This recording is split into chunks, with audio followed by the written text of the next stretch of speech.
candle look weird reflecting in the TV.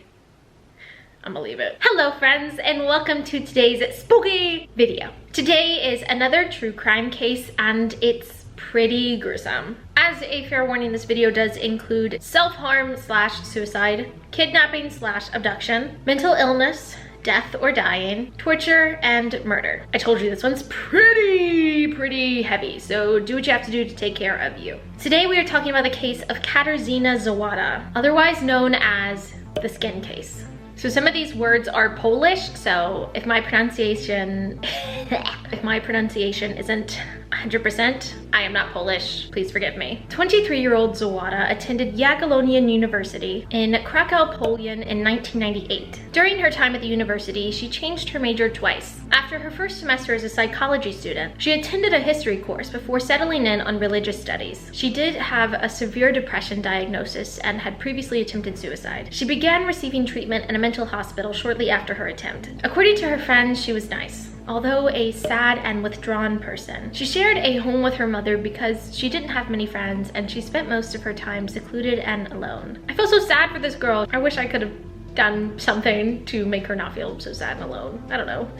Anyways, on November 12th, 1998, the day she disappeared, she was supposed to meet up with her mom for an appointment at the hospital. But when she never arrived, her mother had worried that Zowada had attempted to hurt herself again. Therefore, her mother reported it to the police. For 2 months, they found nothing. It was like she was gone without a trace. On January 6, 1999, the crew of an elk pusher boat were cruising down the river Vistula when they found a weird material wrapped around their propeller. It was pale, spotted, long, and smelled foul. When looking closer at what they had found, a crew member noticed an ear attached to it. Of course, they called the police and had a forensic team come to check it out. After examination, they confirmed it was the skin of Zowada, and it seemed that her skin had been in the river from anywhere from 2 to 3 weeks. They could not tell if she was skinned alive or after she had passed, but they concluded that she had been through a great deal of torture beforehand. Just a few days later, on January 14th, 1999, her leg and a few pieces of her clothing were found in the same river. However, her bones, limbs, head, and other internal organs were never found. Upon closer examination, they discovered something even more disturbing. Her skin had been sewed into a suit.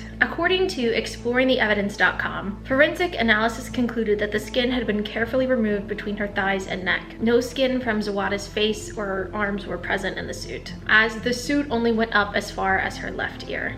I feel so bad for this girl,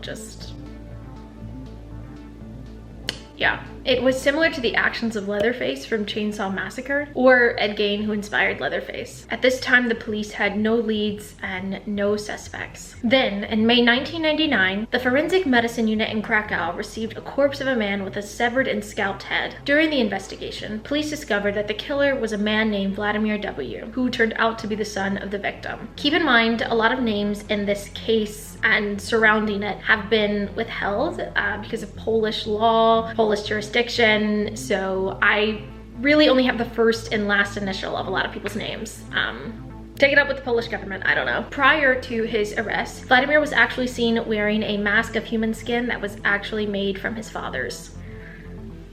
Crazy. Initially, investigators suspected that Vladimir had also committed Zowada's murder as well. However, no evidence was found to tie him to that crime. He was charged only with his father's murder and sentenced to 25 years in prison. After a few years, he was transferred to a prison in Russia at his own request. Unfortunately, substantial evidence was not being discovered fast enough, and the case was even formally dropped in 2000. It really rocks my head when cases are dropped. Like, somebody did this to this poor girl. I mean, I guess if you don't have evidence, if you don't have suspects, what are you to do? You can't just question every Joe Schmo on the street, but like, oh my gosh, somebody had to have seen this girl leave with someone. Who was the last to see her? I don't know. I don't know. It's really fish. However, over a decade later in 2012, thanks to advances in the field of forensic research, the prosecutor's office resumed their investigation into Zowada's murder. Thank you. I mean, that poor girl's mother. I'm sure she was like, I want answers, whatever. They picked up the case in 2012. A team of police officers from the X-Files, called Case Unit,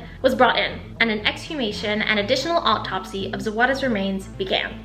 experts from the 3D Expertise Laboratory of the Wrocław Medical University created a model of the injuries inflicted on the victim. They concluded that the attacker had used a sharp tool to inflict a wound on the victim's neck, armpit, and groin. He did this to inflict pain and cause her to bleed to death. In 2014, an FBI representative for Europe created a psychological profile for the suspect, pointing to his sadistic tendencies. In 2016, investigators consulted with the University of Coimbras professor Duarte Nuno Vieira, a Portuguese specialist in forensics and UN expert in the field of science of torture on the human body. He confirmed that Zowada was tortured before her death and that the perpetrator was probably trained in martial arts, specifically one particular, but that was undisclosed to the public. Fast forward 19 years after the murder, the police made their first arrest of a suspect in October of 2017, a 52-year-old man named Robert J. Robert perfectly fit the psychological identity that the FBI had created in 2014. He knew martial arts, knew Zowada, visited her grave, had a history of harassing women, and fired from the Krakow Institute of Zoology after killing all of the rabbits on his shift. Also, while he worked there, he also observed the process of preserving animal skins, so this is probably where he got the idea of everything. Yeah. Also in his apartment, they found blood and a journal about murder. In September of 2019, he was still in custody as they awaited the trial, but